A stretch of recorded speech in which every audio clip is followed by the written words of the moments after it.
Hello. Hello. Oh, am I muted? No. I hear you. No, I'm not. Oh, it looks like I'm because I've got two screens open. Hello, everyone. Hello. Welcome. Good afternoon. It is the Anti-Fascist Book Club here on Banner and Backbone. I see people starting to come on in. Welcome, join us. Good to see everybody. Smash the heart as you come on in. I'm Nick Perro. I'm joined by my friends and returning guests and colleagues, Tara Devlin of Tara Buster, Hey guys. Stephanie Wilson of Freedom Over Fascism, and Melissa Corrigan of Counterstory Media, and so much more. And so much more for all three of them. It's great to see y'all. How is everyone today before we jump in on the book club? They always ask that question. It's hard to answer. Really. I think I I'll go decided last. that the question isn't how are you doing? It's are you still breathing? Yeah, that's true, right? Are That's you dead yet? really Yes. keeping it real. Right. There. Oh, but like, are you like also like doing the deep breaths that you Right. need to do to get through this moment? And Mhm. Right. because Right. like great isn't going to be one of our Yeah. answers, I don't think. Unless you're disconnected, I guess. I don't know. I guess there are people like that are. But how can you feel great and when there's so many people suffering too? That's the other thing. So it's got Yeah. to be something wrong with you if you're not somewhat concerned. I think. I don't know. I mean, not that you gotta you gotta to take care of yourself too to be effective. But yeah, I don't know. Anybody else? I don't know. This week I'm a little more buoyant after the blue wave True. and That going is good. to DC and seeing all those beautiful people come out and Right. participate. And honestly, also the mood and behavior of the police that were there, especially the Capitol Police. Like hell, some of them like looked like they wanted to hop in with us. They were very Probably did. Yes. In their Right. history. yeah. Yeah. It was a I mean, positive given they've thing. been for- killed, yeah, given Capitol police officers were killed by J6 rioters, I think it's a pretty natural that thing. Michael Fanone was with us at the march, so it was Awesome. Oh it was wow. one of their own, Yeah. Yeah. And who are they going to trust and believe? One of their Mhm. own, somebody telling them who to trust and believe. Or that what they experienced didn't happen. Yeah. Right. Uh-huh. Yeah, it was just like a fun day at the Capitol for. So Melissa, how many people showed up? You think? I don't have a count. It was several thousand. Yeah, it was a good hefty crowd. Amazing. They were, I mean, they took the concern seriously. There were barricades up that I haven't seen up in ages in DC. So all around the perimeter of the Capitol grounds, you couldn't go on the grass around the Capitol. It was, they had all that barricaded. So yeah, I mean, they're taking it seriously.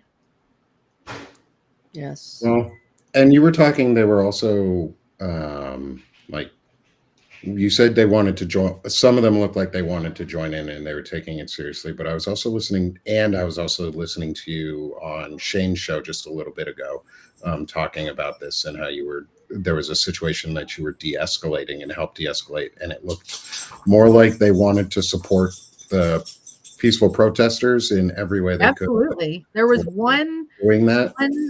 guy there, or it was a three, but one guy is clearly some kind of content creator, a little Charlie Kirk wannabe, and he was out there with his little mic sticking it in people's faces and just being provocative. And the Capitol Police, there were a couple that were on bikes, and they would just like scoot their bike by him and push him off to the side, and they Good. kept separating him from the crowd. So yeah, it was very cool. I want to hear about what happened and how you helped de-escalate. I know we're getting off track, but this is. Yeah, well, I think it's very important for middle-aged white women to talk about how we can utilize our invisibility in moments like that. I've been covering protest. I covered Occupy for Examiner.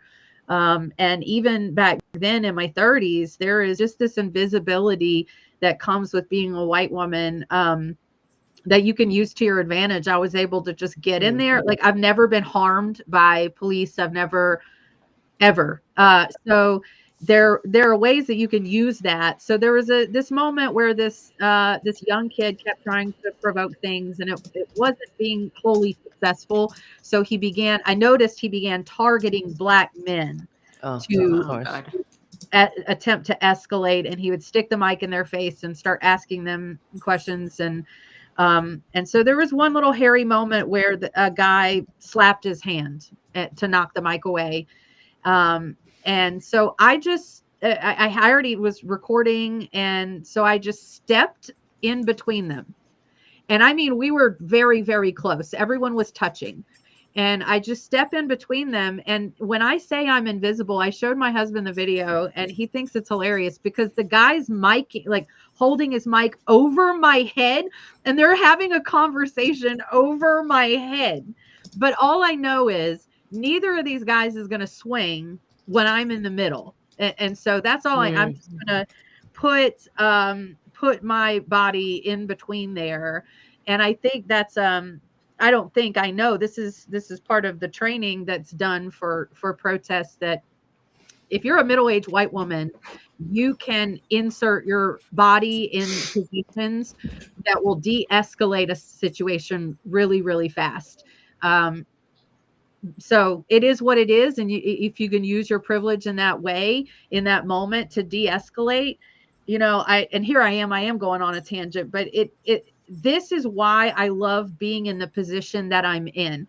If I was there on behalf of the AP or Routers or NPR, I could not have inserted myself in that moment, because when you're a journalist, you document, you don't intervene. Mm-hmm. And that's become an ethical thing. That's a battle for a lot of on the ground journalists, in moments where you want to intervene, you want to stop something bad from happening, but is it your job to intervene, or is it your job to document? And in that moment, because I'm independent, I can take off my journalist hat and put on my citizen hat and step in and say, hey, the headline today does not need to be that a black man punched a white college kid. That doesn't need to be the headline. And I'm not going to document that shit go down in real time, when all I have to do is step in. And I don't have to say anything. And I didn't say a word. And I'm going to be posting it's like a 4-minute video of the whole incident. But this is where independent journalists get to choose in that moment. Am I going to stay in the journalist mode, or am I going to enter my civilian citizen mode and do what I know is right? So I was grateful to be able to make that call in that moment. It's great. I think it's good that you have the opportunity to make that call in the moment too, and that Right. you took it and took advantage of it. But also the courage to step between two angry men is not nothing. Right. But there's that, it's just that awareness that, I mean, this kid looked like my young adult sons, which also makes me sad because he's being failed by his parents, if that's what he's out here doing. But I knew he wouldn't swing on me. And the black guy is a veteran, and I'd been walking with him and talking, and I knew he wasn't going to swing if I was there. So I wasn't really scared, because I knew neither one of them would swing if I just was there. So, yeah.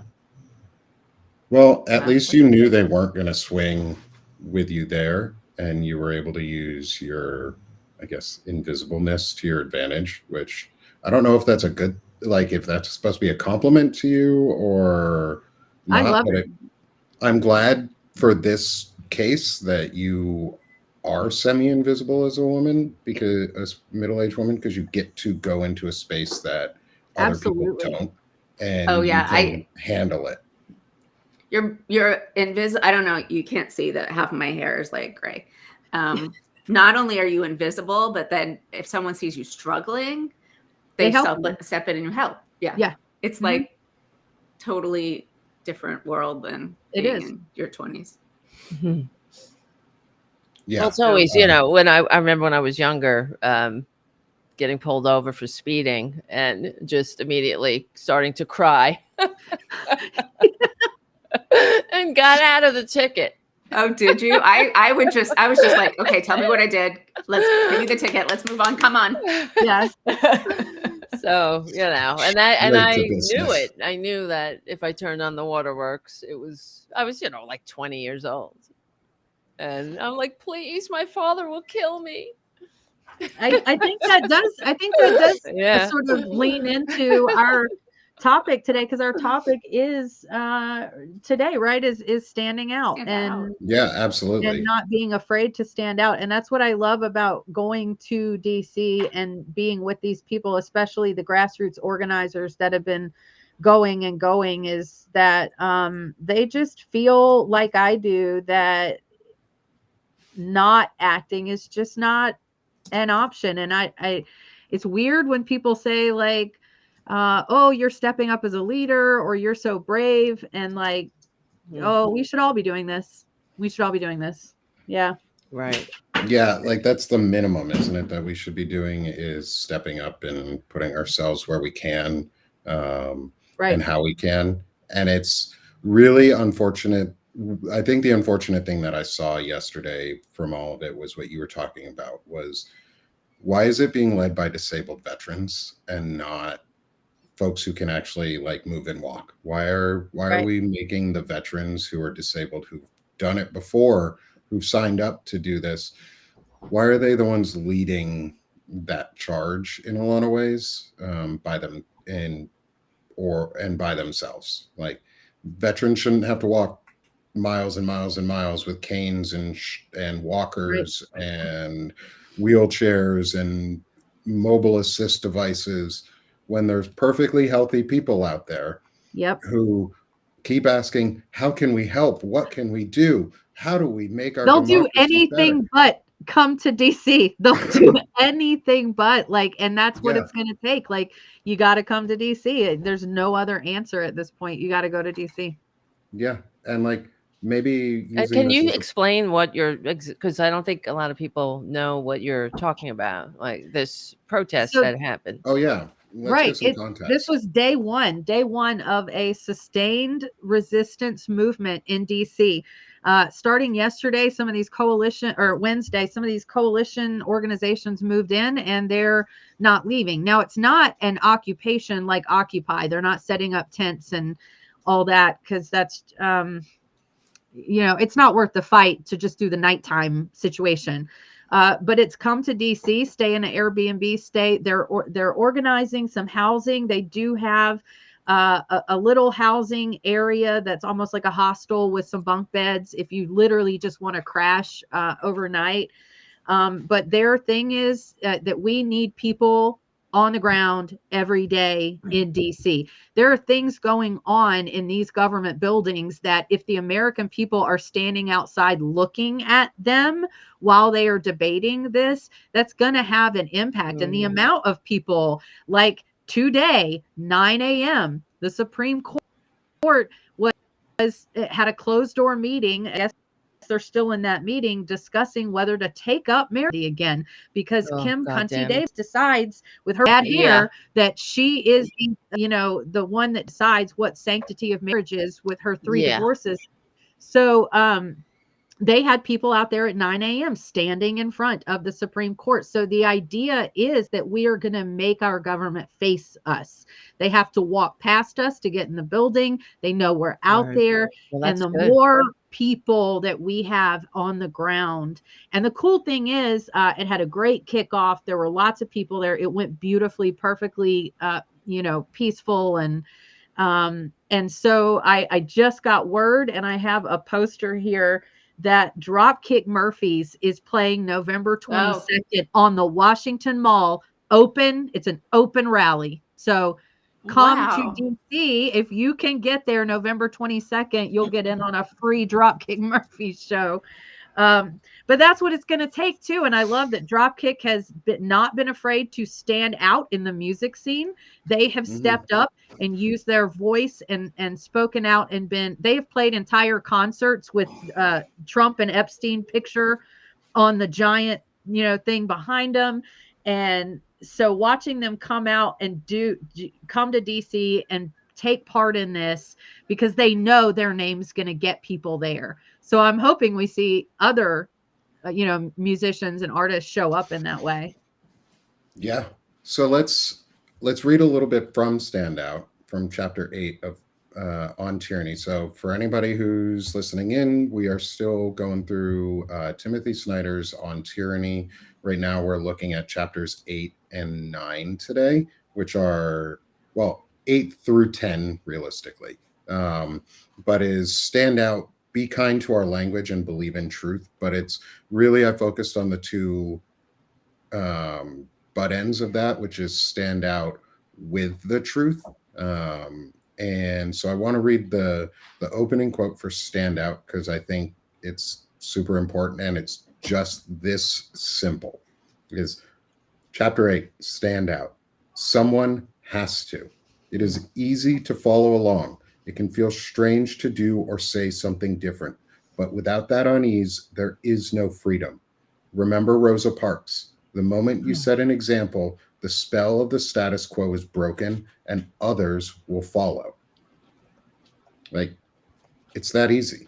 It's that easy that we just have to put ourselves out there. Stand out by putting your voice out there. Like, part of what we've started doing is standing out in our own unique ways that we can by putting our voices out there and talking and doing this book club and exposing information to everybody and having Melissa go down to DC and or during the last No Kings protest dress up in a very specific outfit and very constitutional era garb and look like she's ready to go to the Constitutional Convention. She stood out. She didn't blend into the crowd. She stood out and she had a good message. She was handing out the flyers, the new paper, and like doing things that are old-fashioned looking and sounding and feeling, but they stand out because people latch onto them. They want physical interaction and touch and something in their hands to be able to, like, tangible. They want a tangible experience, and Melissa gave a tangible experience, and continues to. And that's where I think, Melissa, one of the reasons I love all the work you do so much is you stand out like that, is you put yourself out there and you're not afraid to do it. And I think we have a lot to learn from this group, and everyone here, is how to stand out in our own unique ways, and what that means, and taking it upon yourself at home too to think, how can I stand out in a meaningful way? And it could be as simple as just acknowledging your neighbors whenever they walk by. Like, it could be just as simple as you've never done it before, but now you're going to go out and you're going to wave to your neighbors and you're going to say, hey, how's it going? Hope you're having a great day. And that's it. Stand out just a little bit. And you'll find it each day it's easier because you're not as nervous to stand out because you're like, oh, I'm comfortable doing this. I'm comfortable saying hi to my neighbors. Now, maybe I can be comfortable telling them a little bit of my opinion about things. And that's all it takes. It's tough to take the first step, but you have to do it. It's easier no if more you have excuses. a dog that you're walking. Yeah.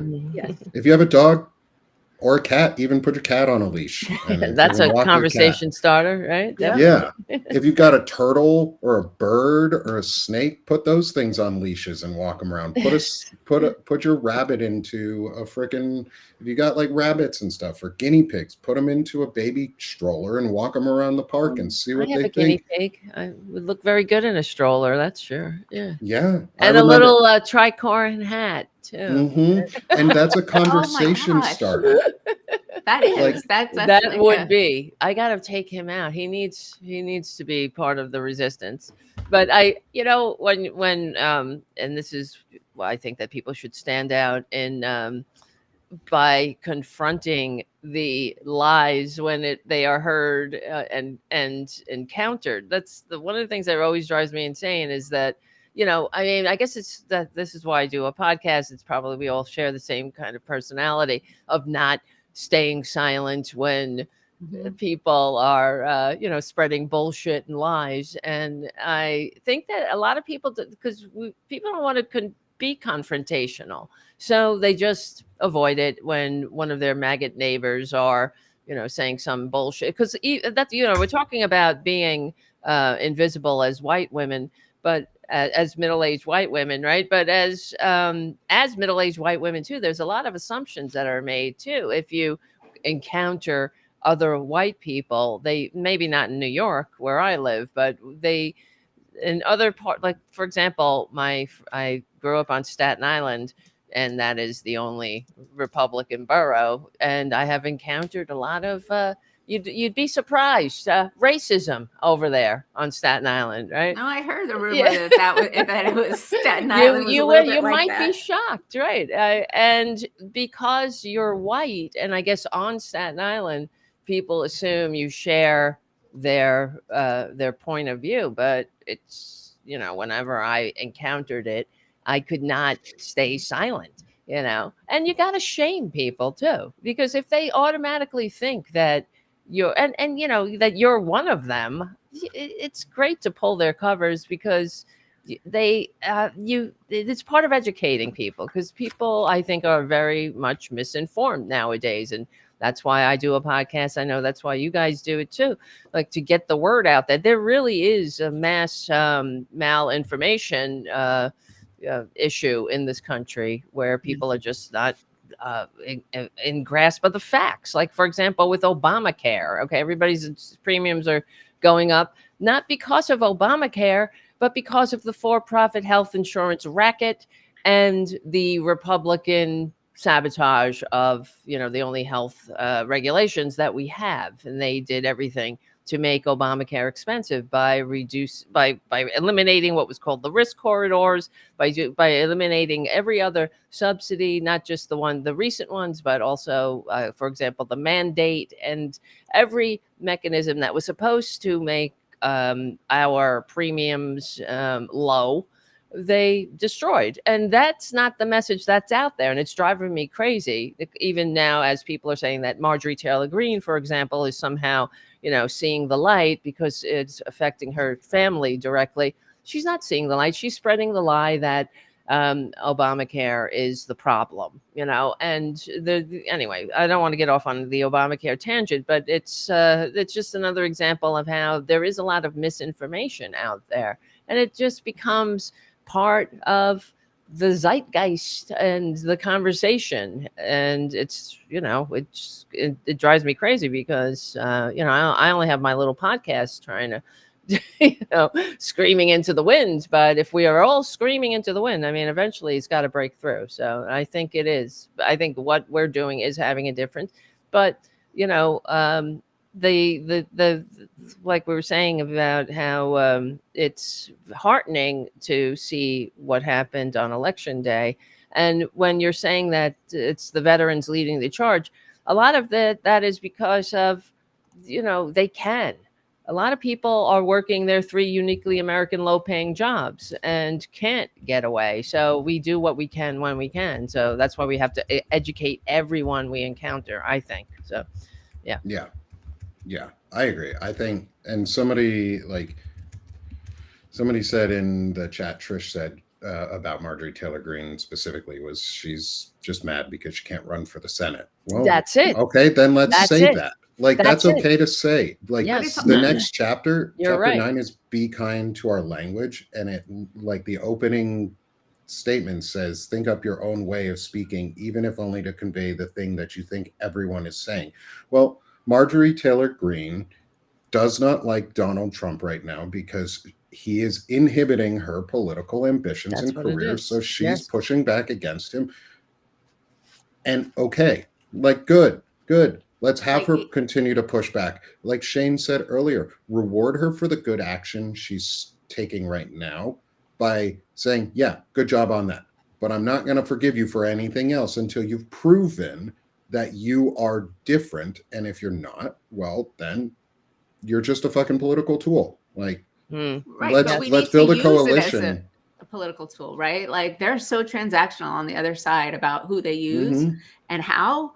Well, she's just right there to be used as a tool, and we should not feel any. I think we should use what she's saying, because that'll move some people that we will never get to. Mm-hmm. And just knowing that she's, got her finger in the wind, and she's probably one of the first to clock whatever's going on. And she moves on it quickly because she's pretty self-interested. And Mm-hmm. so in some ways, she's the canary in the coal mine, right? If she sees, oh, my position is somehow in jeopardy, then we can learn from that and, be transactional about Yeah. how we use what she says. Part of it is, I think part of this is we need to acknowledge to her that it might be okay if she decides to leave the Republican Party. We just don't want you in the Democratic Party. Like, that's okay too. It's okay to say those things. Like, I don't care about a big Democratic Party. I don't care about a big Republican Party. In fact, I wish they'd both go the fuck away, because then we could actually have real coalitions and real debate and more of a real parliamentarian style system where we'd actually have to form minority groups and coalition governments where maybe the Speaker of the House isn't from the largest party in power, but the largest coalition in power. And guess what? Coalitions change in form. I don't care about what Marjorie Taylor Greene has to say on social issues, because she's a bigot and a racist, and she doesn't like anything that I care about. Like, she's not here for trans rights. She's ignorant too. She's ignorant. She's an ignoramus. She fell down a Q hole a few years ago. That's how she got into politics. Before that, she was obsessed with CrossFit. That's, she goes from one obsession to another. She's not very, she's not educated. She's not intellectually curious. She thinks Jewish people have space lasers starting fires in California. However, she's willing to listen to women who were abused and raped and basically tortured as girls and trafficked. And I'm willing to give her the grace in that area, because if she's willing to listen, that's what we've been fucking asking for, isn't it? So let's not slap the hand away. I'm not talking about that. No, not us, not us. Let's not as overall, let's not slap her hand away right now. She's in power. This is different than Graham Plattner. Like, Graham Plattner's not in power. He's got a fucking Nazi tattoo, and I don't fucking like him. And he has no record to show that he would not just jump ship and switch boats. Marjorie Taylor Greene is an enemy we know, and a politician we know who's easily manipulated by what her constituents really want, and whether she's afraid she's going to lose her job. And they're gerrymandering the fuck out of her district even more, it's already which is going to gerrymandered. loosen her powers. So she has to play the game, and good. Let's force her to play the game, to do what we want. And when we're done using her as a political tool, we stop being in a coalition with her. It's that easy. Like, well, she's not backing it up with anything. I mean, she's going on Bill Maher and saying her, spewing the half truths about Obamacare, but she's got nothing to offer. There are only a few fixes. You say, oh, well, my party has no ideas for healthcare. They have no ideas for anything except make the rich richer, but they don't have any ideas on healthcare because Obamacare is the Republican healthcare plan. It always has been. So what are you gonna What are you gonna propose? That's what you got. They want to go back to the bad old days where the insurance racket had no regulation and we were at their mercy, as we really still are, because millions are left out. Millions declare uniquely American medical bankruptcy. 45,000 Americans needlessly die because of this rapacious, disgusting racket that shouldn't exist. I mean, any other industry that killed so many Americans every year and bankrupted others would not be allowed to exist. So I don't know. I guess this is what we get for being so divided. It really is true. This is the punishment we get for being divided. We have to, and they know that. We have to come together as a country, but it's not going to happen until we have a unified message that really breaks through the lies. And I guess people are waking up on the maggot side because they're feeling the pinch, they're feeling the pain. But now's the opportunity to get in there and with the truth. But the whole currency of truth has been devalued in this country. So anyway. Yeah, I know we're talking about on tyranny. But it's all connected. It really is. It's definitely all connected. And I'm, the last election day did give me hope that we can get this back, but it's going to be a long ass year. It's going to, a year until we can, put some restraints and maybe get some investigation. But, and also, how are we going to do that with Chuck Schumer, in control, right, of the Democrats? So, yeah. Yeah. And so I'm going to push back on a comment that's in the chat. So about the political discourse around multi-party system. Someone put into the chat, I too favor a multi-party system, but how the fuck do we get there before winning as Democrats with a massive voting turnout and then taking over the party to get the changes we want legislated, including ranked choice voting, multi-party, increase the Supreme Court, state of DC, Puerto Rico, others, stop depressing voter turnout. No third-party BS right now. Save that for when it can work.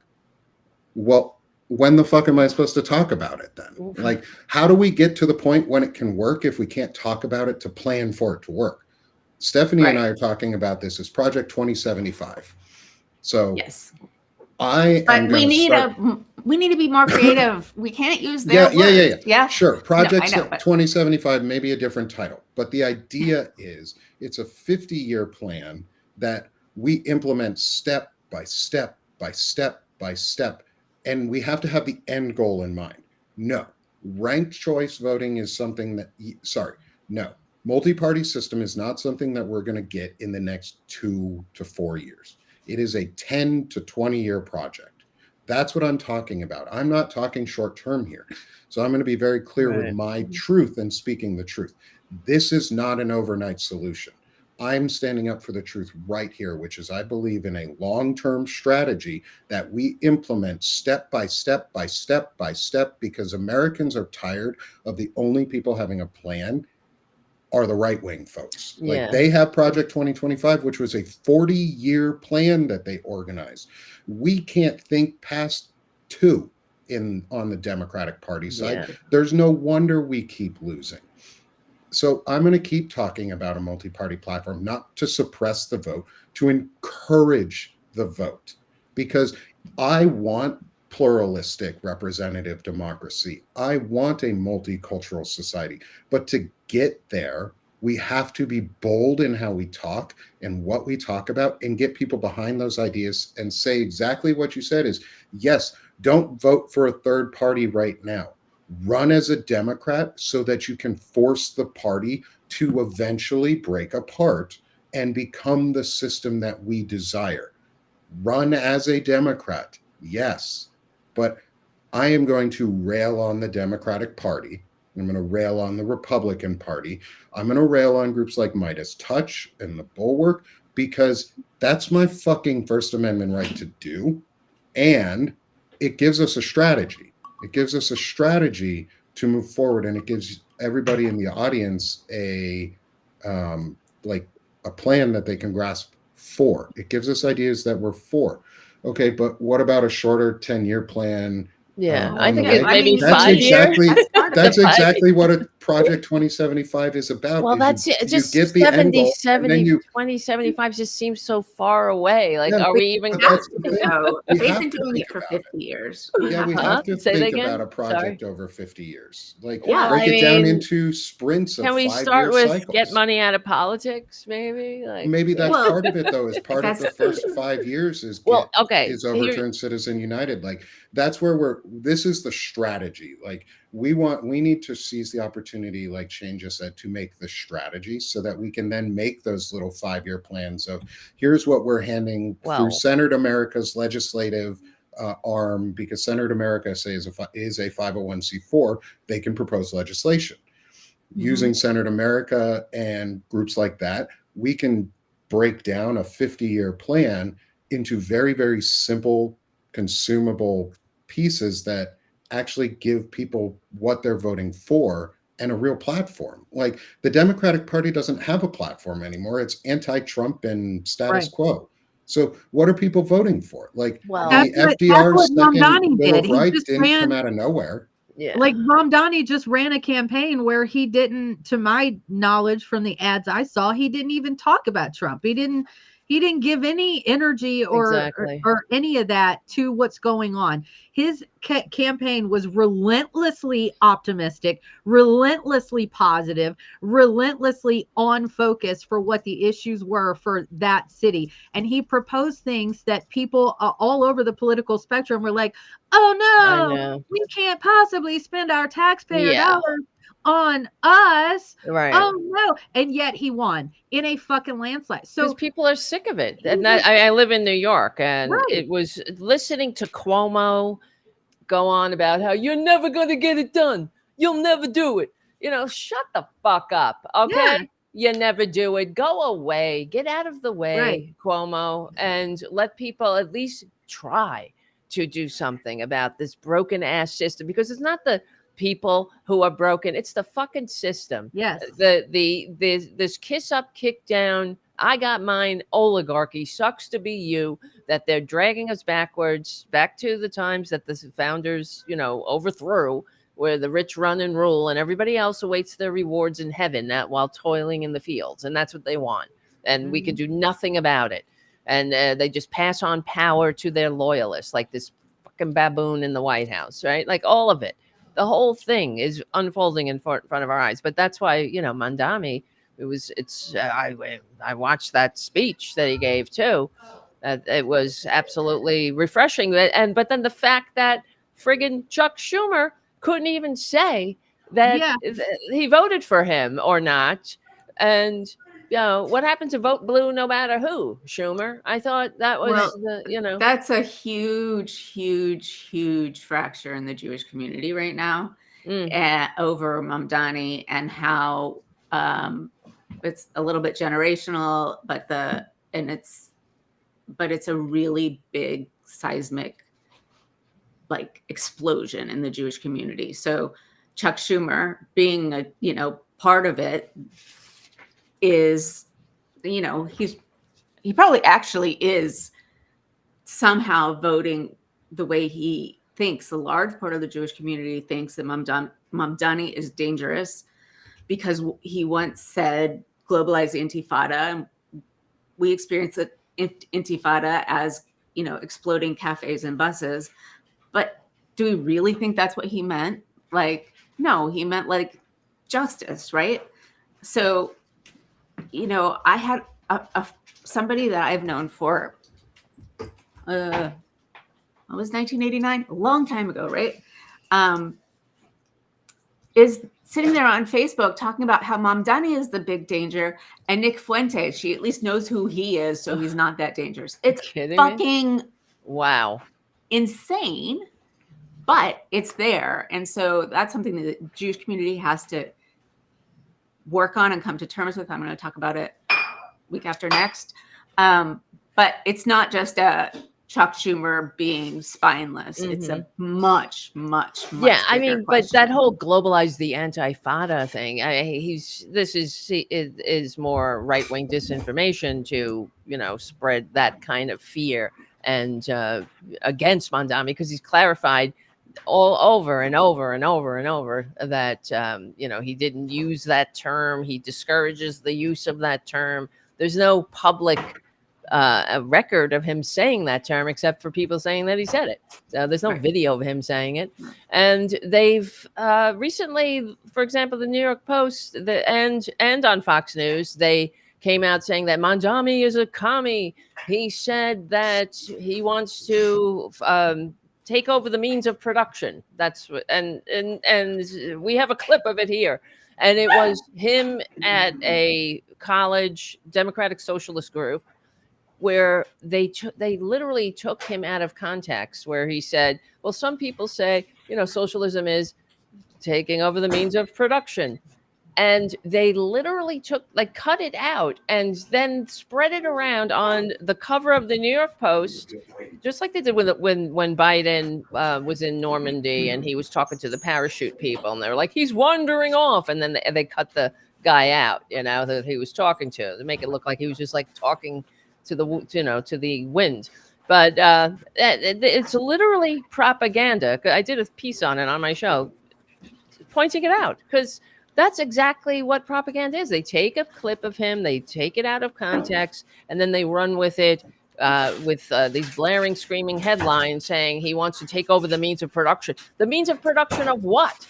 What are you going to take over the means of production in New York City? Which, he's well, I mean, if we're going to talk about taking over the means of production, let's talk about the Trump administration exactly buying into Intel and exactly. But it's just the cognitive dissonance meets the Dunning-Kruger effect is the Republican Party right now, but it just goes to show you that they just say it doesn't matter what Mondami says or not, or they will take things out of context, they will put words in his mouth, and it's all to divide people against really the candidate that is running on FDR's platform. That's what we're talking about. Yeah. Mhm. Make it, some regulation on capitalism. He's talking about taxing billionaires 2% more, just a little bit, 2%. Whoopie fucking doopie. I My think you'll be favorite okay. moment so far has been when Mom Donnie said, "You've paid more in ads against me than I even wanted from you from That's taxes." right. Yeah, that's amazing. Yeah, I mean, sums it up right there. And that's Mhm. how much. I mean, how much more do you need, you scumbags? How Yeah. much more do you need?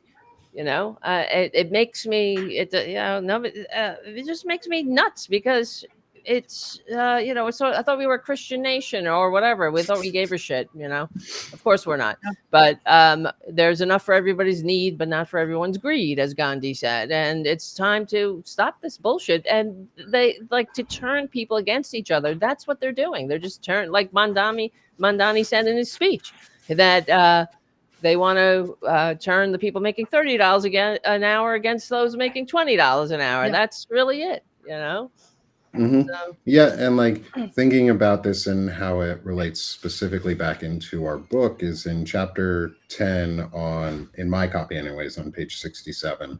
Um, Looking into this specifically about propaganda is the next. So this is speaking about the big lie and buying lies. And so I'll read the last sentence from the previous paragraph and then just a little bit or the next paragraph. So the big lie created its own world where anyone who pointed to simple truths was the enemy. The next mode is magical thinking, or the open embrace of contradiction. A billionaire can pay neither taxes nor debts. Liberating the wealthy from taxes will not increase the national debt. Fighting corruption means selling the presidency for favors. A disease that kills hundreds of thousands will vanish.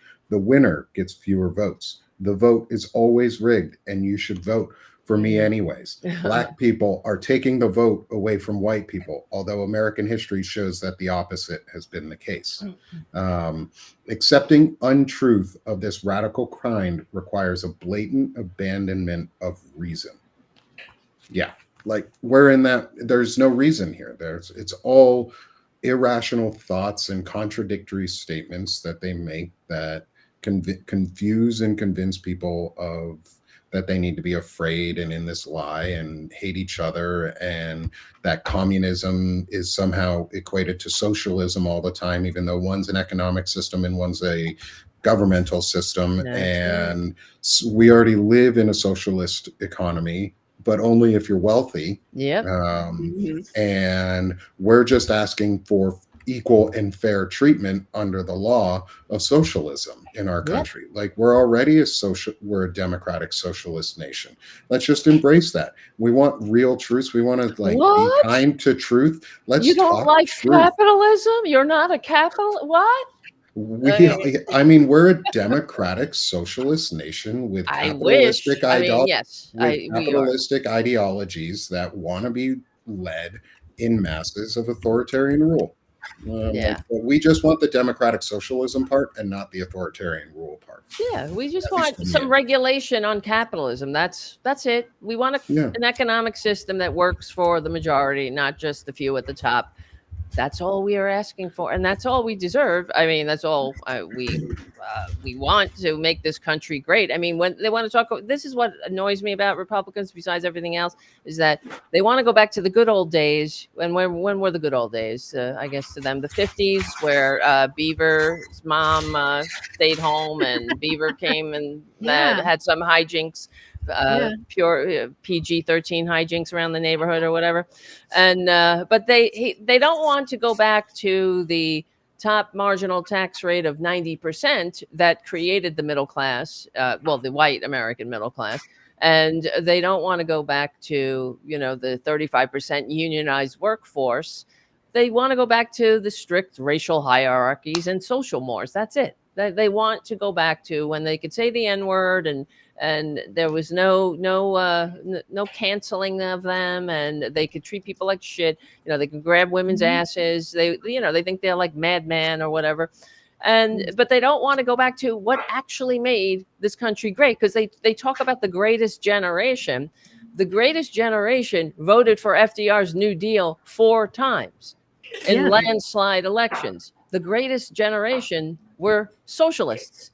They understood that. They rejected the laissez-faire, sucks to be you economics of the Republicans that left them on the breadlines. So, and they embraced the New Deal in 4 landslide elections. So that's what we're dealing with. The fantasy and the reality. The reality is that the middle class, the white middle class of that my father benefited from, was created by government policy, and that's been unraveling for since Reaganomics, and we have to go back to that. So you want to make America great?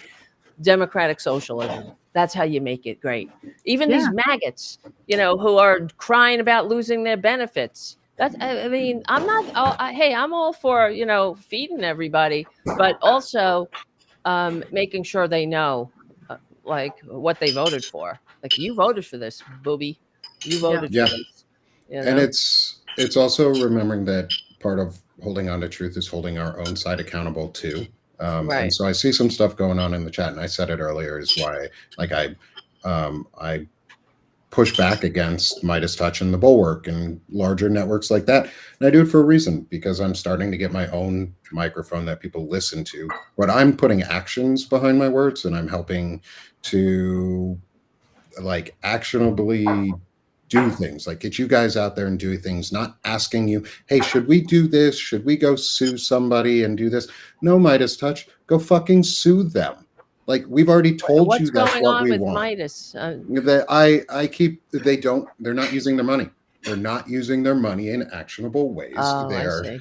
It feels like they're getting into the Midas's own illness of seeing gold in everything and hoarding it like dragons. And I want them to be held accountable on our side too, to the people who funded them, who gave them their wealth and the ability to have this microphone and use it, because they said they would. They said they would be they would be an actionable group for democracy, not a microphone, not a rehabilitation center for the Republican Party, not a rehabilitation center for Marjorie Taylor Greene, not sensationalists. Exactly. I agree. They are sensationalists. I want them to tell us the news, to tell us the truth, and then give us actions. Not just say, oh, should we go sue the Trump administration? Yeah, when they fucking started tearing down the White House, you should have been paying somebody to stand outside of it with a fucking lawsuit in their hand and a cease and desist order saying you don't get to do this before it came down. They could have game planned that out. We all knew he was going to do something stupid and drastic.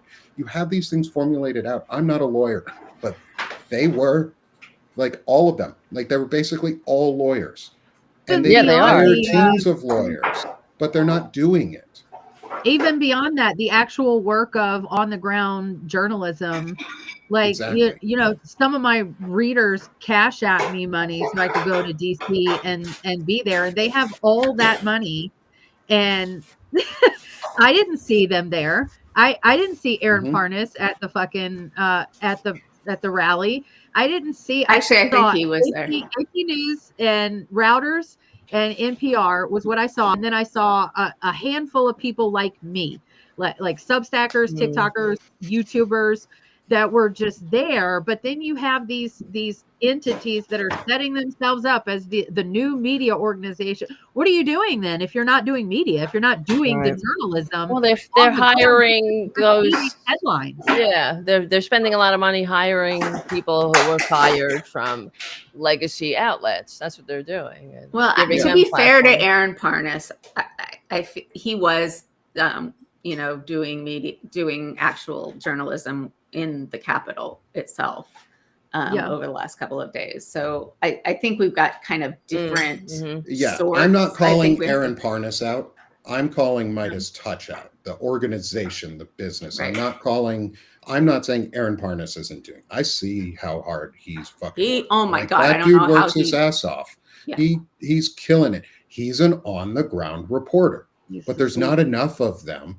There should be an army of Melissas out there being paid for by the Midas Touch, the Bulwark, larger organizations pooling their resources into, say, what Brian Tyler Cohen is doing for independent creators, and the Chorus organization, and how they're helping to fund people to be creators, how Blue Amp Media is going out and doing $500 micro grants for creators. Where's Midas Touch's micro grants? Like, where are you guys said we needed a left-wing independent media like apparatus and machine. Okay, go fucking help fund it. Like, where's your creator fund? Why aren't we getting phone calls all the time? Like, people keep telling us in every one of our shows and on feedback that we get that we're incredible Substackers, and then we're putting out really good quality trusted content, and I'm going to brag on us for that. Like, we should self-brag. We're doing a great job here. We're being trusted and honest and open, and we're correcting ourselves when we're wrong, and we're putting ourselves in actionable positions, and we're doing things like scan the QR code in the top corner, if I can figure out how to point my finger right, that way, top corner of the screen, to help fund Feeding America through Banner and Backbone. We got our first donation last night, a $50 donation. Thank you. That was incredible. We have a $500 goal right now. We'd love to get that to 10,000. Like, seriously, y'all, we could raise 10,000 or more dollars easily as a community. Midas Touch could instantly put in millions. Like, that's the difference, is we're actionably doing it. We're just asking them to do what they said they would do and to stand up and be actionable for us, because now is not a time for just microphones. Now is a time for action and engagement and on the ground reporting. And like Melissa and I were talking about yesterday on our vet talk, was Midas Touch could fund somebody like Arturo Dominguez to go to Venezuela or Colombia or a Central American country and do insider on the ground reporting and get us truth about what happened in those countries. We have people who would probably be willing to do things like that if only our left-wing journalistic outlets that have millions of dollars would pay people to do it. Like, we shouldn't be having to beg all of you guys to like keep giving us donations or like coming to be paid subscribers. Yes, please become paid subscribers. Please become paid subscribers. Please, because that is how we actually get our voices further out there, because nobody else is paying us to do it. We don't have fucking corporate ad buys, and we don't have connections with HBO and other mega corporations that these guys came from. We're just people at home who are like you guys, like everybody in the audience. We're check out home. Like, we're stepping up to do it, and we want your guys' support, but we want the bigger networks to do what they said they would, which was support us and stand for that truth and be proud of it and don't bend, because we can't do it alone. So that's really what it is. That's where it comes from. And it fits in with our conversation a lot, is we want the truth, and we're going to stand up for it, and we're going to put ourselves out there every single day as who we are. Like, each one of us has something unique about us that we are good at on this screen. Like, the four of us have incredible uniquenesses. There's tons of people in the audience that have incredible uniquenesses that each one of you can do something. I say it all the time, is go out and create. Like, stop waiting for permission, go out and create, go do it. And we'll help you. We'll find a way to help you, because if the bigger networks aren't going to do it, we will. And that's all we're asking. Right. I think the fact that we're platforming people is huge. I think the fact that, you know, we each do that, you, Nick, and you, Melissa, talk together about the massing of naval forces in the Caribbean, and I don't see that talked about anywhere. That's so fucking insane. Yeah. Right. Yeah. And you know, Well, because he kicked everybody out of the Pentagon that would talk about it.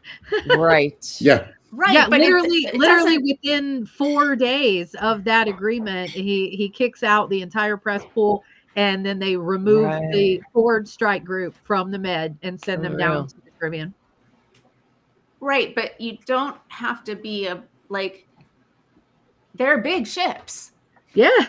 They're not like fishing boats. Yeah. Right? Like, it's something that you don't have to be a Pentagon reporter, right, to find out about and talk about, you know. But it requires money, and it requires time and sacrifice for those of us who are doing the work and like setting up these connections and getting people out there.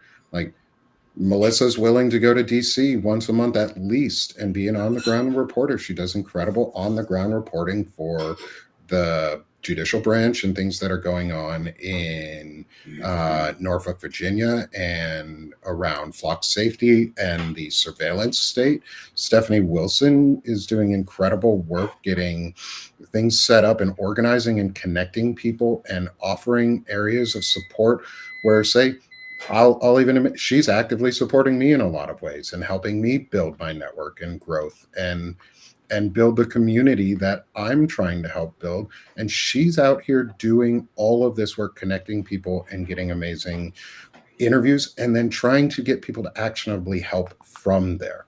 Tara's out here doing the same thing all the time too. She doesn't just rail on the machine. We don't just rage against the machine. She loves, I've listened to Tara rage against the machine, and I love it. But she puts actions against it, and she's not held down anymore by any like big corporate needs or any like, we're all independent here. Right. I rage against the machine all the time, and sometimes I like to take the temperature down and put in my logical stamp in and nice moderate. But I can get going with the best of them here. Well, and you know, three of the best are here. Niceness and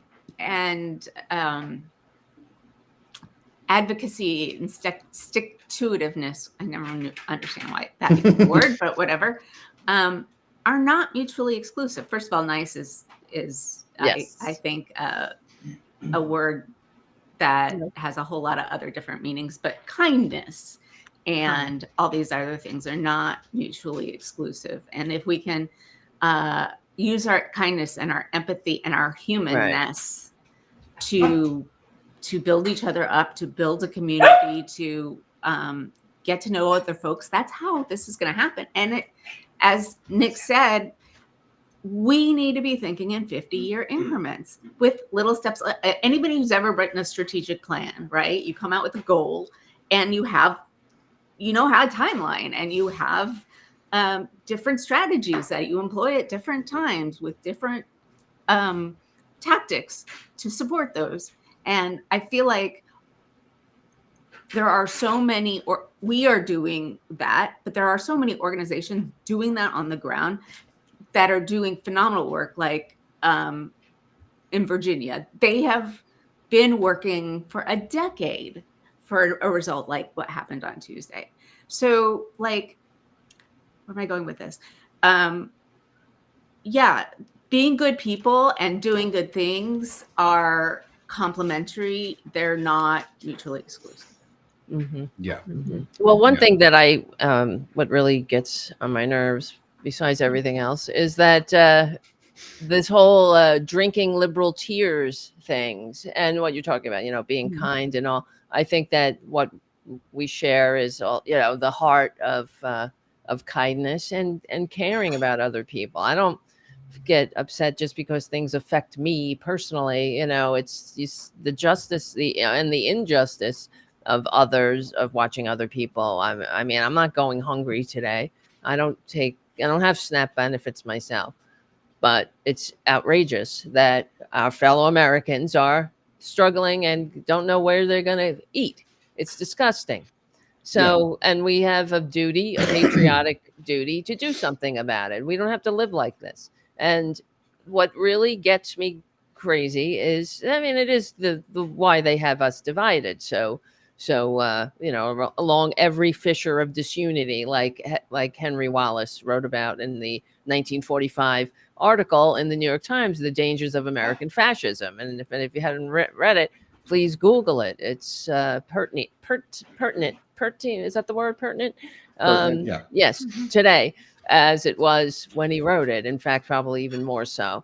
But we have to. What really gets me is that when these effing Republicans say, "Oh, they're owning the libs," they're just doing it to own the libs. They're triggering the libs. They're like, who the hell is proposing policy because you think it's going to annoy your fellow Americans? I mean, fucking, what the fuck is wrong with you?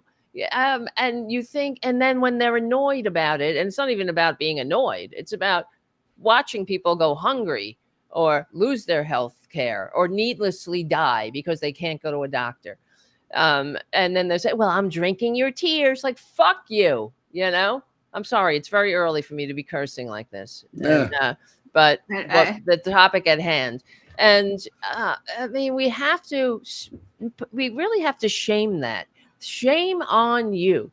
You know, if that is what gets you going, drinking the tears of your fellow Americans, you know, take that flag down in front of your house.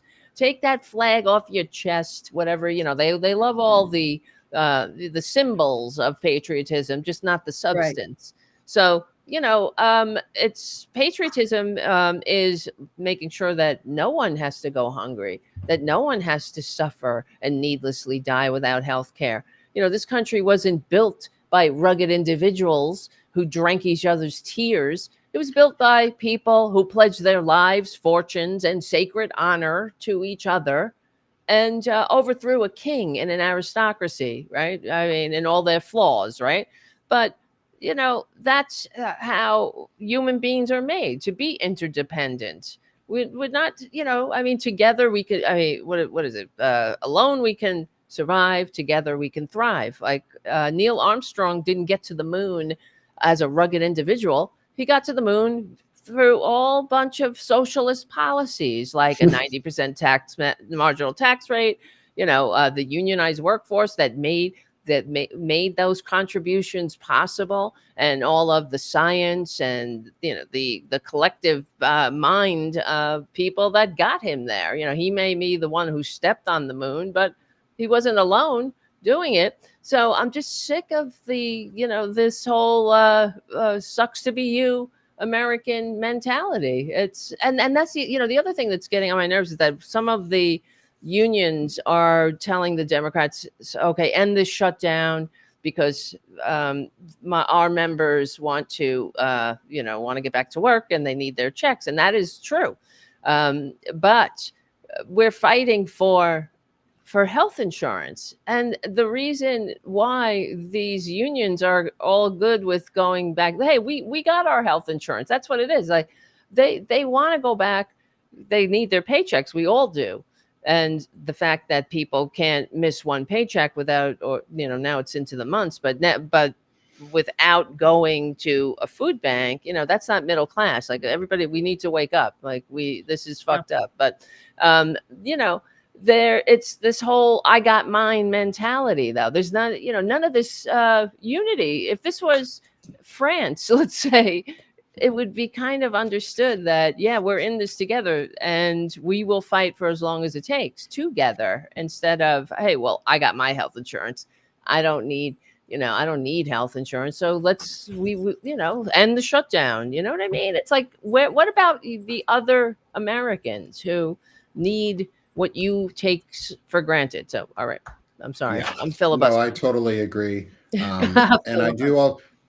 That's okay. Filibuster. Maybe we get rid of the filibuster rule. The Tarabuster. It's a Tarabuster. The Tarabuster. Okay. We are just over we're over our hour mark, and I want to give everyone a chance here we're going to close out our conversation. I want to get Melissa here on the screen to sell herself this part of the community and building each other up. sell yourself, Melissa. Get out there. How can people support you?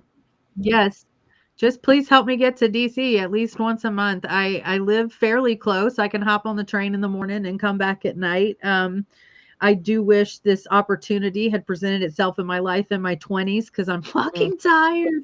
But I hear you. it was a long day, but it was exciting, and I am so absolutely thrilled because part of my thing with independent media is I want to see the truth.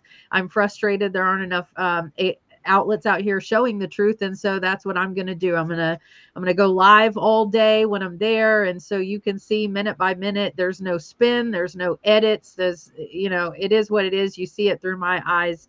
So yeah, all the paid subs go to support that work of constant investigating, constant journalism. Yep. Become a paid sub with Melissa to help her buy some battery backups for her phone Yeah. so she can be on Please. all day. Oh yeah, Like that's what My paid subs phone can help blinks us out at do. least once per trip. Yeah. you're right. It's the Yeah, like- practical, you want the content, you want, you appreciate it. There's those practical needs like getting your power and battery packs. Mm-hmm. Yeah. Exactly. Yeah. So Melissa, thank you. Yeah, go be a paid or free sub with Melissa. It helps. Yes. Stephanie, how about you, my friend? So I am the host of Freedom Over Fascism, which now has 2 live shows a week, and lots of people coming to me asking to be on, which is really exciting. And we talk about a little bit about what's going on, but I try to provide context for why things are happening with different kinds of guests. I try to have guests that maybe are doing something in one part of the world, the country, where, it would be great for other people to hear it because there's no other way they would hear about it. And I want to be building this community so that we have each other. And I'm going to make a bid for paid subs too. I totally understand that everything costs more now. Yeah. But those paid subs, we're in the same kind of boat that everybody else is. We don't know what my husband's going to do for work for next year. So like, I'll ask, and hopefully I give you value. And for paid subs, I'm going to start doing a weekly Zoom instead of a stream so that we can actually have conversations and talk with each other. So that's coming up soon. FreedomOverFascism.us. Thanks so much, Stephanie. Appreciate it. That's awesome. And again, please become a paid or free sub with Stephanie. Thank you, Melissa. We'll talk to you again next week. Thank you, Melissa. Thank you, guys. And next, we've got our good friend Tara. Hello. How about you, my friend? Hello. Just become, a patron or Substack subscriber. That would really help. Paid or free. Free is good. Paid is okay. Everywhere you go, people are asking you for money. I know how annoying it is. But this is how we do it. We have to support each other, and we stick together, we win. So if you have that, if you can, I hate the e-begging, but it is a necessary evil. If I won the lottery, or if my father was, a rich titan of industry instead of a garbage man, I wouldn't be asking for money. But anyway, tonight there's Tara Buster tonight, 8:30 p.m. We go live here on the Political Voices Substack and on the Tara Buster YouTube page to youtube.com/cfchannel/Tara Buster. And yeah, thank you. Thanks. Please. Thanks so much, Tara. As Thank always, you. it's so much to get to hang out with you. So much fun. I appreciate it.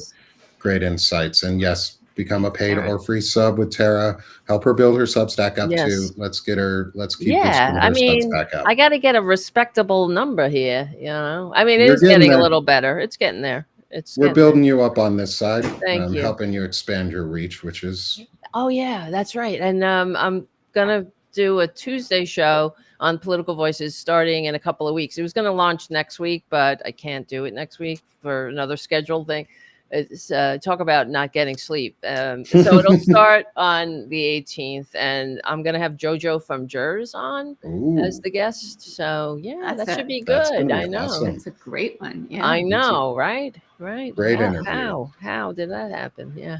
That's because you're awesome, Tara. It's because you're awesome. Thank you. Thank you. You too. You too, Thank you. guys.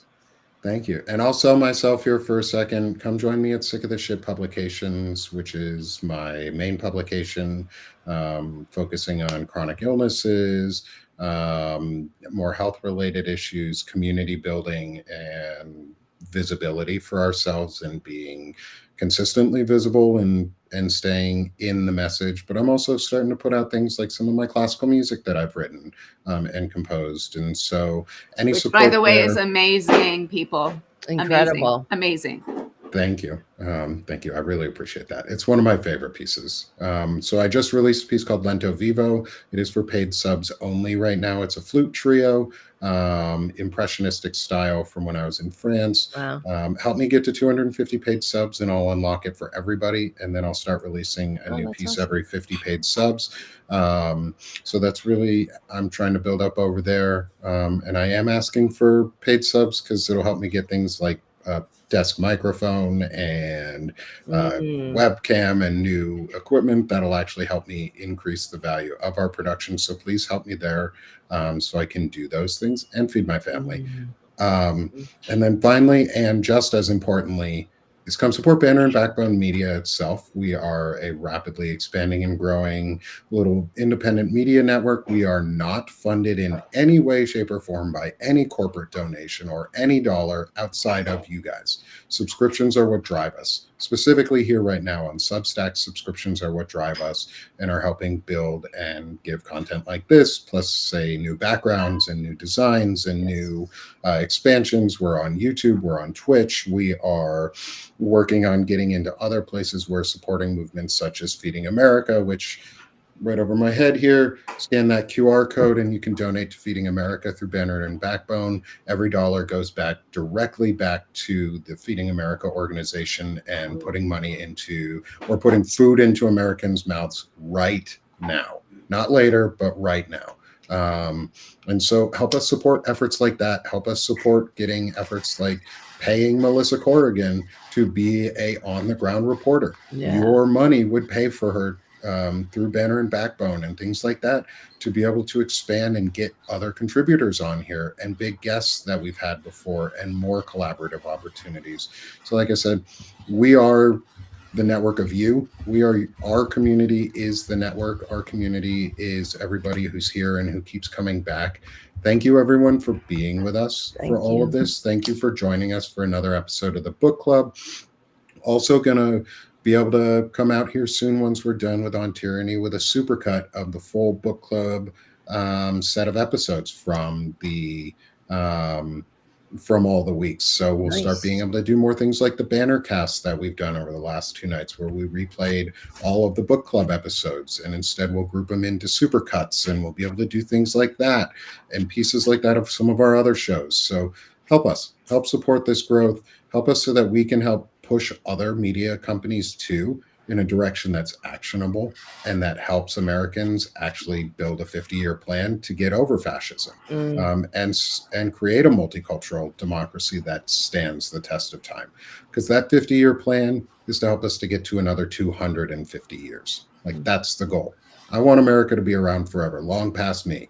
But I want a better America for my kids, and I want a better America now. So come support us, come help the network, come help all the great contributors. If you're on Substack, hit the subscribe button in that top left corner and join us, and have a great rest of your weekend. If you can, try and enjoy some time away, try and relax, get some time to yourself, do the hearts out, and just be good. Do something actionable for democracy. We'll see you all next week, Friday, 12:30 Eastern time, as always. And have a good weekend. Thanks, everyone. Let's start flooding the zone with democracy. See you soon. Yeah. Take care. Thanks all.